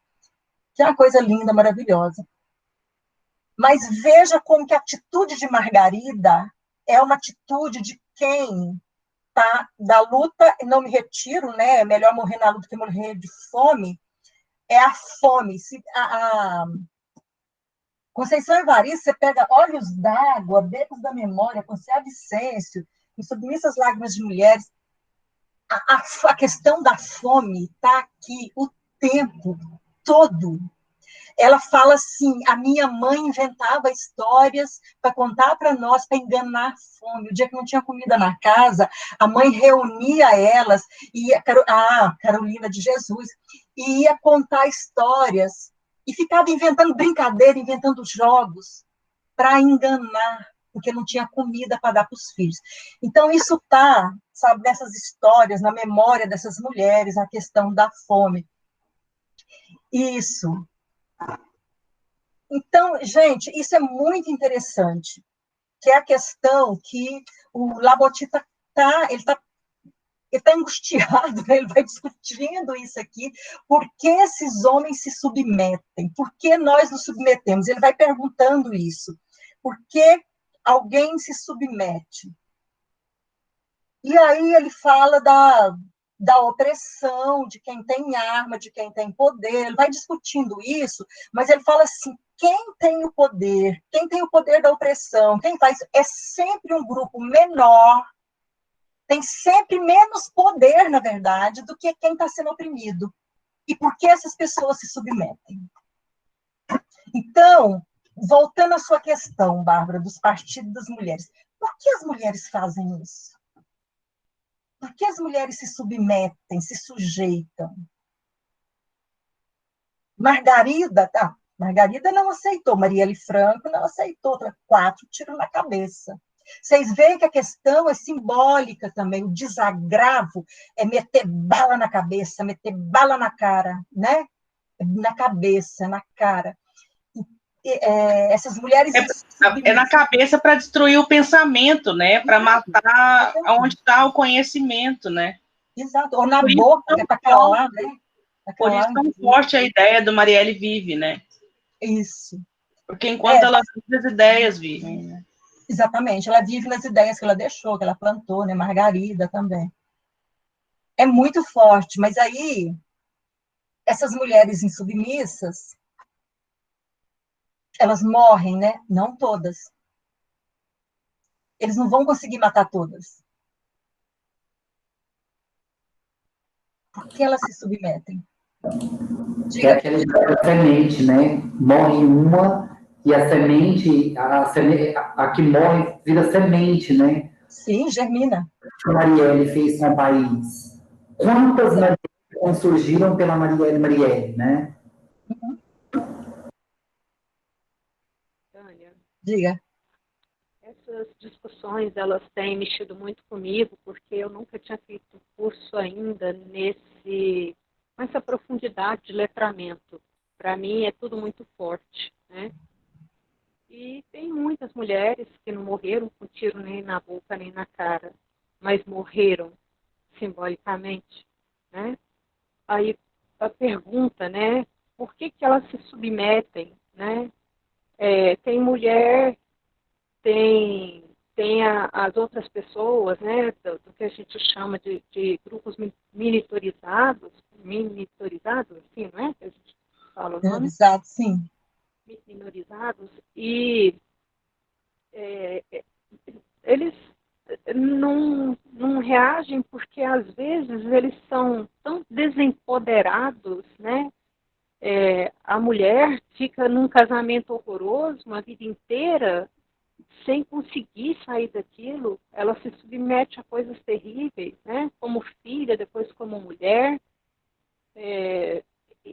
nos vários aspectos, né? A questão dos LGBTQI+, que a gente ainda sabe tão pouco, porque é tudo muito novo para todo mundo, né? Como todo mundo já passou, né, humilhação e sofrimento e precisou ser silenciado para sobreviver, para continuar existindo, né? Quantas estratégias de reexistência tiveram que ter sido criadas. Então, eu quero só manifestar que esse curso ele está assim, me desestabilizando, né? Que bom. De uma maneira. E eu trabalhei a literatura, né? Já faz anos que eu tenho trabalhado a literatura e eu hoje eu não me sinto preparada mais para trabalhar a literatura para essa luta, porque tem tanto significado errado que eu veiculei, sabe? Como, por exemplo, a leitura da Lua, que eu romantizei uma vida inteira, e aí eu chego aqui e eu tenho que repensar esse significado, né? Esse só para ser um mínimo do significado, mas quantos sentidos eu estou precisando de aprender, né? Eu queria que esse curso não acabasse, porque esse assunto, ele precisa continuar muito, a gente tem muita coisa para aprender, né? E a gente, não é porque você não estudou, não é porque você não sabe que você é submetido, você é oprimido. Tem muita mulher que estudou muito, que é doutora e apanha do marido, né? Então, não é letramento algo mais, é o movimento, é o fortalecimento mesmo, né? Coletivo, é a discussão, é a reflexão. Então, isso tudo está me desestabilizando e eu não estou triste com isso, eu estou feliz, porque quanta gente precisa desestabilizar, né? Eu quero muito, muito agradecer essa oportunidade, porque esse curso está sendo muito, muito interessante, incrível mesmo. Obrigada. Obrigada, Cleide. Essa coisa da desestabilização é ótimo, gente, porque a ideia é essa mesmo, é desestabilizar mesmo, é sair da zona de conforto, né? O Karnal é que faz o prefácio dessa edição que eu tenho aqui, do Laboti, e ele fala disso. Ele fala, hoje, o que o Laboti faz aqui, hoje nós chamaríamos de tirar da zona de conforto, né? Sair da zona de conforto. E é isso, eu acho que o curso ele tem esse objetivo, essa pretensão, né, de tirar da zona de conforto, porque senão a gente não vai, andorinha não faz verão, isso é ótimo. É o sentido do quilombismo, né, do Abdias Nascimento, que é uma ideia força que faz lutar. Esse é o sentido de quilombismo do Abdias Nascimento. Mas aí, gente, a gente precisa pensar, essa fala da Cleide traz muito isso. Tem muita mulher que tem profissão, tem salário, tem instrução, e apanha do marido e não consegue sair. Gente, a opressão é um lugar tão terrível que a pessoa não sai. Por isso que eu falo assim, eu não gosto de falar do Sérgio Camargo, sabe? Porque ele encontrou um lugar de conforto para ele, né? Ele encontrou um lugar de prestígio para ele. Por mais que ele leve pedrada, ele encontrou um lugar que ele queria estar, né? Então, é difícil a gente falar, assim, julgar, recriminar, sei lá, eu não gosto de... Coitado, só ele sabe das dores dele. Mas tem alguns pontos que eu queria abordar aqui ainda, que a nossa luta e essa construção da opressão, e o Labotier vai levar a gente a pensar nisso, por que a gente se submete. A nossa luta, ela liga algumas coisas. A primeira dela, a luta da terra, terra, imóvel, eu falei há pouco, né, das pessoas sem terra, as pessoas que perdem até a família da Margarida Alves, né, que fica sem terra, os indígenas que ficam sem as suas terras, e a relação deles com a terra é de outra natureza, né, de outro jeito. Casa, né, casa para morar, o que significa ter uma casa, um lar, um teto? Fica em casa, né, agora a gente tem que ficar em casa. O que é isso? Ter esse lugar. Então, você ter alguma coisa, você possuir alguma coisa. Para isso, você tem que ter algum rendimento, algum dinheiro. Então, isso aí vai definir e vai pôr a gente noutra luta, que é a luta por trabalho. Essa opressão de gênero e de raça, ela tem a ver com a disputa por lugar de trabalho. Não pense que essa disputa é nossa, que essa disputa é de quem está lutando pelo lugar de trabalho, pelo posto de trabalho. Não é. Fica parecendo que é. É construído assim. É uma concorrência, é uma disputa, quem é melhor é que ganha, mas essa luta não é de quem está ali lutando pelo trabalho. Campo Grande. Nossa, é mesmo, né? O Quilombo Campo Grande. Agora, não sei se vocês acompanharam o conflito. Terrível. Teve um grupo aqui de Goiânia que fez aí uma caravana e foi para lá. Isso, e a forma que ele achou para sobreviver. A gente está lutando por sobrevivência, né, gente? Por isso que eu gosto de falar primeiro do letramento de sobrevivência. Antes de lutar pela resistência, antes de afirmar uma existência, a gente luta pela sobrevivência. Infelizmente, o Sérgio Camargo está lá ainda, né, naquele ponto de lutar, ele parou ali, né, na luta pela sobrevivência. As pessoas sem terra estão aí lutando pela sobrevivência. Os indígenas estão no meio da pandemia, eles estão lutando, enfrentando um genocídio. A população negra, a juventude negra, né, está enfrentando o genocídio. A gente tem que pensar nesses cruzamentos. Acho que em 2018, que eu tive a gente fez uma campanha, a universidade com essas coisas, vamos conversar com o povo nas feiras, nas ruas, ai que lindo, vamos falar sobre essa reforma da Previdência, porque essa reforma não pode passar, vamos falar com as pessoas nas ruas, vamos falar, lá vou eu, né, conversar com o povo na rua. Foi até interessante, porque eu levei tanta pancada, que eu falei, peraí, gente, o povo não pensa que nem a gente. Então, as pessoas, previdência é para quem tem emprego fixo, para quem tem salário. Previdência, para muita gente nesse país, previdência faz o menor sentido. As pessoas não têm expectativa de vida, não sabem se vai estar viva daqui a pouco. Previdência, reforma trabalhista, trabalho, previdência, sabe assim, não fazer o menor sentido para as pessoas. E eu fui descobrindo isso. Escrevi até um texto, tão angustiada que eu fiquei. Eu escrevi um texto, compartilhei com as pessoas, falei, gente, chora comigo em cima desse texto, que eu não vou chorar sozinha. A gente está falando de coisas que só servem para nós. Não serve para mais ninguém, só para nós. Então, foi bom descobrir isso, essa coisa da luta por mercado de trabalho. Não é todo mundo que está nisso, não, gente. Não é e não quer estar. As pessoas não estão porque não querem estar. Elas têm outras opções, elas têm outros projetos, elas querem outras coisas. E a gente precisa respeitar isso e tentar entender isso. A gente não está querendo nem entender o negócio.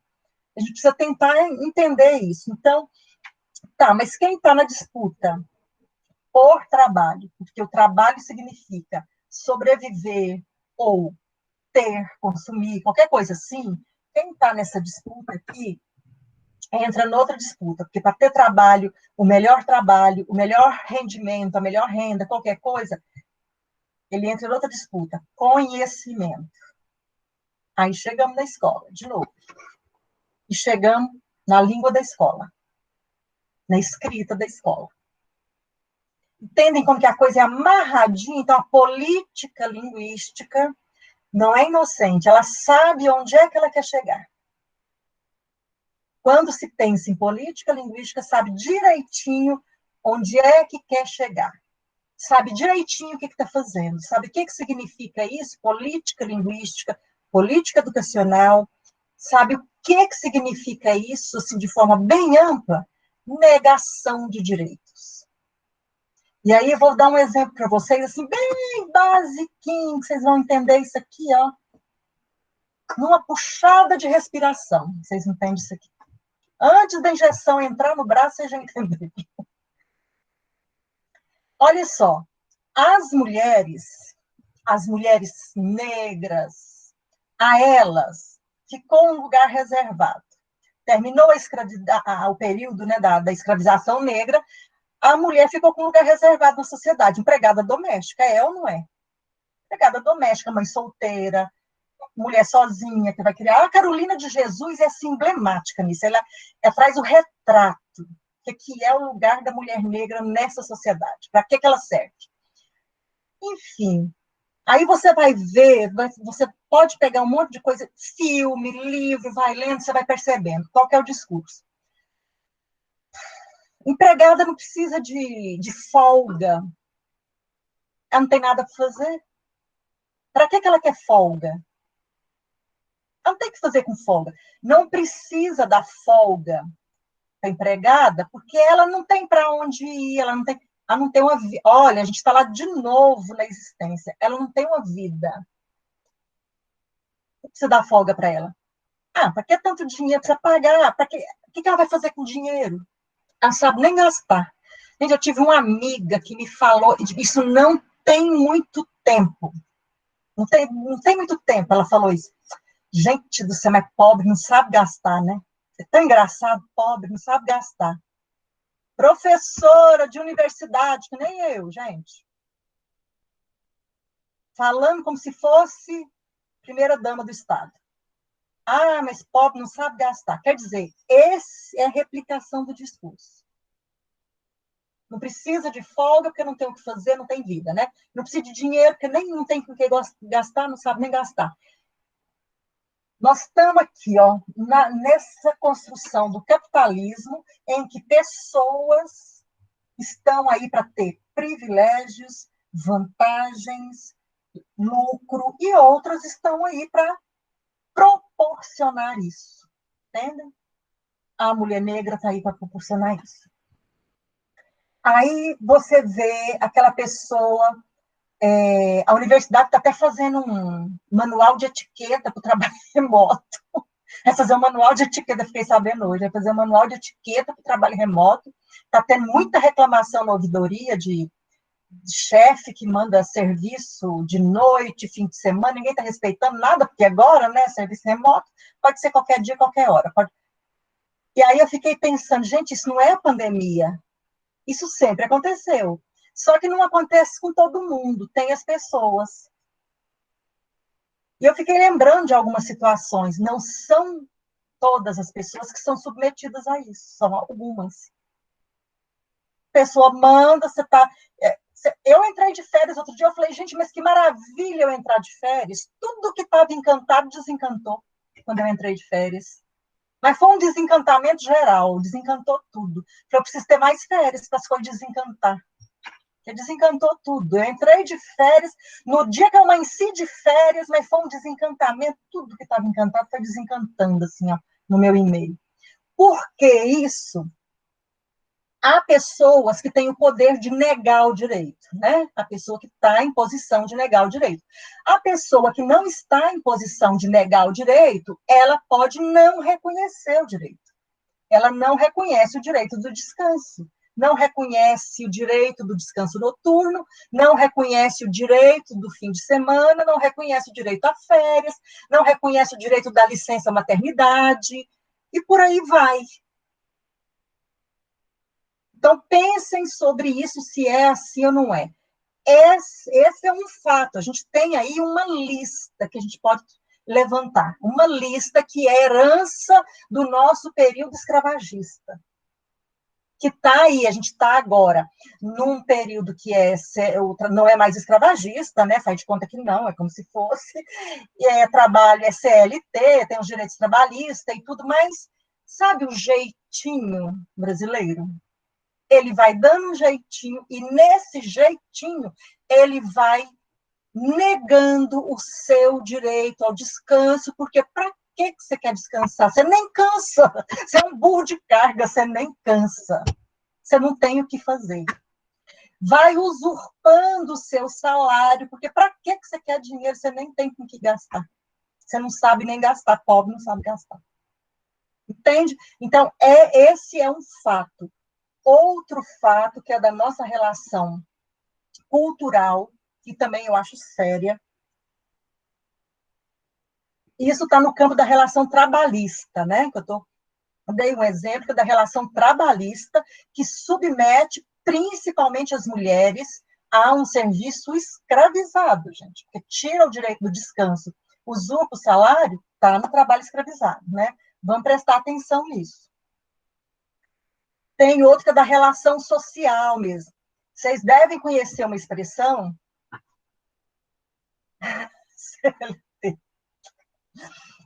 Vocês devem conhecer uma expressão popular que eu escuto muito. Ixi, mas fulano, meu santo não bate com dele, não bate com dela. Meu santo não bateu. Não conheço, mas assim, sabe, assim, não conheço, nunca vi, mas não deu, não bateu. Não... Racismo tá aí, gente. Tem uma coisa do racismo. Pode olhar que tem uma coisa, ou de racismo, ou de gênero, sexualidade, aí, uma homofobia. Repara, verifica, busca. Tem um preconceito aí. Santo não bateu? E se não tiver, se a pessoa não for católica, não tiver santo? Meu santo não bateu com dele. Eu tenho santo, mas às vezes ele não tem, aí ele é evangélico, candomblessista, né? Não tem santo. Então, como é que bate? Eu decido que nós dois tem santo? Né? Então, isso pode reparar que tem uma coisinha de preconceito aí. Esse trem do santo não bater. Normalmente é com negro, é com indígena, é com gay, é com trans. A ausência de santo também dá problema. Dá, pois é. Aí não bate mesmo, né? Porque o santo não está lá para bater. Não tem jeito. Então, sabe essas coisinhas do dia a dia, a questão quando eu falo de pista de entendimento, eu estou falando dessas coisinhas, do dia a dia, da gente ter cuidado, reparar, se policiar mesmo dessas coisinhas do dia a dia. Mas aquela fulana, não sei o quê, é problemática. Repara. Ou é uma mulher trans, ou é uma mulher negra, ou é indígena. Tem um problema de um preconceito no meio disso aí. Como que essa é uma coisa prévia? Pode falar, Flávia. Deixa eu descansar minha boca, né? Professora, boa noite a todos. Eu queria aproveitar esse tema das expressões racistas, né, e mudar um pouquinho de assunto, assim, recomendar um material que eu uso na sala de aula, que é uma letra de uma música de um rapper que chama Rincon Sapiência. Ele é paulista e ele fez um rap com uma música, o título chama A Coisa Tá Preta. E ele dá um outro significado para essa expressão, a coisa tá preta, né? E aí, inclusive, o refrão assim, da música fala assim: se eu te falar que a coisa tá preta, a coisa tá boa, pode acreditar. Seu preconceito vai arrumar treta, sai dessa garoa que é para não moiar. Então, assim, e ainda carrega essa linguagem, né, do letramento nosso, de resistência mesmo, até mesmo de falar o tal do português errado, né? É uma letra bem bonita. Quem quiser procurar aí, depois tem um vídeo muito bonito com pessoas, olha eu, né, tentando vencer o meu racismo, com negros, né? Desculpa, é tão difícil falar, nossa, É bem difícil se reeducar. As palavras são bem agressivas, né? E, bom, é isso, essa letra aí é bem legal, os meus alunos se identificam muito, e primeiro causa, assim, um estranhamento, porque são pessoas, assim, com vários estilos, com roupas coloridas, de Black Power e tudo mais, e ele vai falando coisas, assim, desde de lá da senzala, né, mas, tipo, vão resistir. Ele é de um movimento que chama Afro-Rap, e aí eu andei pesquisando também, é um movimento recente, né, na América Latina. Inclusive agora, tipo 2015, sei lá, esse movimento começou a surgir no Peru, né, que é, tipo assim, a gente fala de várias etnias no Peru, mas eu encontro uma certa resistência, né, e dificuldade de encontrar material falando dos afro, né, dos peruanos, afro-peruanos. E, bom, é interessante, ele tem várias letras legais também, esse movimento Afro-Rap é um movimento de empoderamento, né, da cultura negra, através do rap, e é bem legal. Fica aí a dica, a música é bem legal, bonito o clipe. E é isso, queria compartilhar, já que a gente está nessa pegada aí do hip hop, eu estou muito feliz, me sentindo representada aqui, né, na discussão, apesar de falar pouco. É muito importante, eu quero, em uma outra oportunidade, falar sobre a minha experiência, né, do hip hop na escola, dou aula numa escola pública, e eu estou cada vez mais, assim, desenvolvendo, né, com o meu projeto de hip hop na escola, e tenho visto que tem evoluído, e isso se dá exatamente porque significou alguma coisa para os meus alunos, né? E agora com esse novo modelo de educação aí, de aulas, tirando os problemas, que são a maioria, eu vou ter oportunidade de trabalhar com outros materiais, né, com eles, que eu não tenho acesso dentro da escola. Isso está sendo empolgante para mim, eu espero que dê certo. E também vai ser o primeiro semestre que eu vou trabalhar com rima, né, porque eu trabalho com os elementos do hip hop, mas a gente foca mesmo no grafite. E aí tem um projeto de batalha de rima, mas agora esse semestre meu projeto é dedicado exclusivamente para rima. Eu estou super feliz e super bem representada aqui nesse curso. Obrigada mais uma vez por essa oportunidade, professora, e a todos também. Obrigada, Flávia. Quem quiser seguir a Flávia aí nas redes sociais, ela posta umas coisas lá muito interessantes dos projetos na escola, atividades bem interessantes, muito bonitas, né? A participação dos meninos lá, bem legais. Vale a pena ver. Muito bom. Obrigada, Flávia. Estou pedindo aí, ó, Flávia, seu Insta, porque eu sei fazer propaganda, viu, Flávia? Eu faço e o povo compra. Mas é interessante, sabe, essa troca, né, esse compartilhamento, eu acho que vai dando ideias, né? Um dá ideia para o outro e a coisa vai se construindo. Acho que isso é bem importante. Então, gente, mas eu acho que é isso, o que a Flávia faz, né, dentro do letramento de reexistência, né, Flávia? Eu trabalho muito mais com letramento de sobrevivência e o letramento antirracista, né? Não tem jeito, né, Flávia? Acho que o letramento de reexistência é um letramento antirracista, né? O letramento de sobrevivência também. A gente não dá para cortar muito, assim, ficar fatiando também as coisas. Não tem como. Mas o que eu quero deixar para todo mundo aqui, ficar pensando, é isso, por que a gente se submete tanto? Porque o letramento antirracista, ele é, antes de tudo, uma insubmissão, né? Ele é uma reação, ele é uma insubmissão, e isso serve para todos os grupos subrepresentados, né? Não só para, no caso do racismo, acho que todos. a Bárbara fez a problematização da questão dos partidos, né, as cotas nos partidos, e agora o financiamento. Agora piora um pouco, né, a questão das cotas já era problemática, agora o financiamento, entra dinheiro no rolê, o negócio piora muito a situação. Então, vai ter de tudo. E o que é para ajudar, né, a representatividade, a compor nessa representação, parece que não avança muito por conta disso. Mas a solução que eu vejo é um trabalho mais a longo prazo, é a gente trabalhar na escola, sobretudo na educação básica, a gente trabalhar essa subjetividade.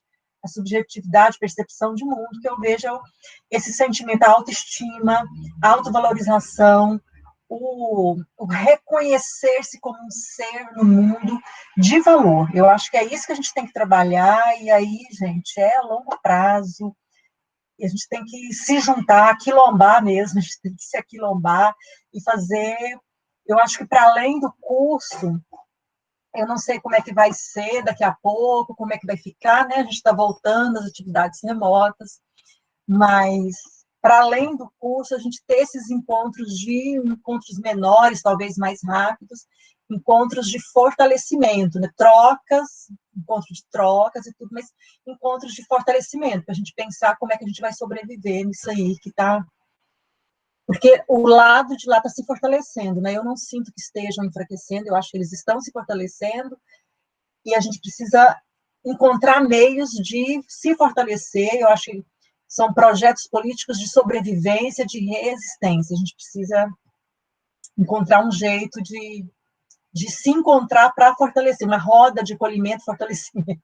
Os nossos quilombos aí, a gente se encontrar e ver como é que vai fazer, a gente sobreviver a isso. Mas é isso, podemos encerrar por hoje. Todo dia eu falo que a gente está sem intervalo, vai terminar mais cedo, a gente nunca termina, né? Temos uma poesia aí, Humberto? Temos! Vamos lá! Olha, hoje eu quero pedir licença para as mulheres, porque eu escolhi um texto da Conceição que ele é muito particular, e eu sempre digo que ele tem que ser lido por mulheres, porque eu acho que vocifera mais. Só que durante a semana, eu não pude participar do encontro todo da semana retrasada. E durante a semana eu fiquei pensando em algumas coisas e eu decidi trazer esse poema porque o curso tem mexido muito comigo também. Eu falei no início que eu tinha vindo para aprender e eu descobri que eu estou aprendendo muito mais do que eu pensei, mas eu estou me alimentando muito mais do que aprendendo. Me alimentando no sentido de sair daqui e ter vontade de no outro dia acordar, de ter vontade no outro dia trabalhar isso de novo, porque aquilo tão distante que o Bial falou, a gente se sente tão sozinho, né? E esse grupo está sendo muito importante para mim, para os meus dias, né? E o texto que eu vou ler hoje chama a poesia, está lá no Poemas da Recordação e Outros Movimentos, e chama-se A Noite Não Adormece nos Olhos das Mulheres. A noite não adormece nos olhos das mulheres. A noite não adormece nos olhos das mulheres. A lua fêmea, semelhante nossa, em vigília atenta, vigia a nossa memória. A noite não adormece nos olhos das mulheres. Há mais olhos que sono, onde lágrimas suspensas virgulham o lapso de nossas molhadas lembranças. A noite não adormece nos olhos das mulheres. Vaginas abertas retêm e expulsam a vida de onde Ainás, Ingas, Ingandelês e outras meninas luas afastam delas e de nós os nossos cálices de lágrimas. A noite não adormecerá jamais nos olhos das fêmeas, pois do nosso sangue mulher, de nosso líquido, lembrar disso em cada gota que jorra um fio invisível e tônico, pacientemente cose a rede de nossa milenar resistência. Conceição Evaristo. E aí, Tânia, hoje, como assim a gente está entrando reta final, e tem muita gente que vai para o EAD semana que vem, eu tenho um texto aqui da Madalena Freire chamado Leveza. Quando eu comecei no EAD, eu sofri muito, porque embora eu possa parecer jovem, eu não gostava muito de internet. E eu queria dedicar esse texto, então, para quem vai entrar no IAD daqui a pouco, para quem vai entrar no regime remoto, nesse tanto de nome que eles estão criando para não falar que é educação à distância, né? Eu queria dedicar esse texto para todos nós. O recado é leveza. Nada de agressão ao próprio ritmo e limite. Leveza. Simplicidade na essência, sem pesos. Nada vai acabar. Tudo continua, sempre. Concentração, foco, determinação. Devagar, no próprio ritmo, mas mantendo a constância. Sem desfocar, sem desconcentrar e tudo na leveza. Boa semana para nós. Obrigada, Humberto. Lindo, maravilhoso. Muito obrigada. Gente, uma boa noite para todo mundo. Muito obrigada. A gente segue firme. Segunda-feira eu apresento a proposta aqui do grupo, né, do OBA, de letramento antirracista para a gente enfrentar o Bolsonaro. A gente vai vencer o Bolsonaro. Tamo junto, tamo junto. Boa noite, muito obrigada. Descansem, durmam bem.